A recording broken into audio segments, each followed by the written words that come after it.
lesz itt koncert, soha nem írok én bengert, soha nem lesz itt élő zene, soha nem leszek elveszve. Mikor keresel egy szponzort, kicsit a jogdíjra is gondolsz.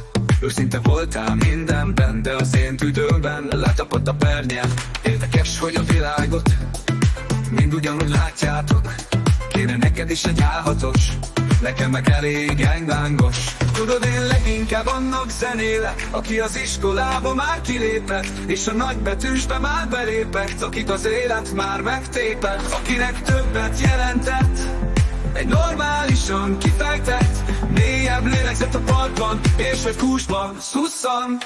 Egy fárasztó nap után, és tök mindegy, hogy Budán, vagy Gyulán, vagy netán, Máltán ő is az életet cipeli a ház. Soha nem lesz itt koncert, soha nem írok én bengert, soha nem lesz itt élő zene, soha nem leszek elveszve.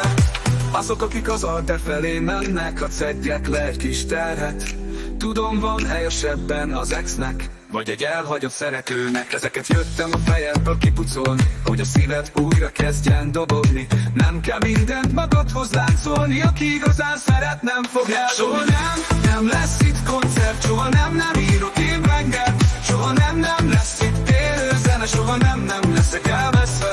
Látod, én sem vagyok soha egyedül, pedig ennek a gyanúja mindig felmerül. Hangok szólnak a fejembe, aludni se tudok rendesen. Hiányzik belőlem a képesség, hogy legyen bennem önzőség. Azért van bőven elég függőség, dohányboltban törzs vendég. Soha nem lesz itt koncert, soha nem írok én bengert, soha nem lesz itt élő zene, soha nem leszek elveszve. Engedd ki, fújt ki, füst a tetőről, nevetés a szívedből. Vérző sebek már nincsenek, megkoptak a filterek, egy magam hárommal kezd kiteszek. Véletlenek nincsenek, soha nem lesz itt koncert, soha nem írok én bengert, soha nem lesz itt élő zene, soha nem leszek elveszve.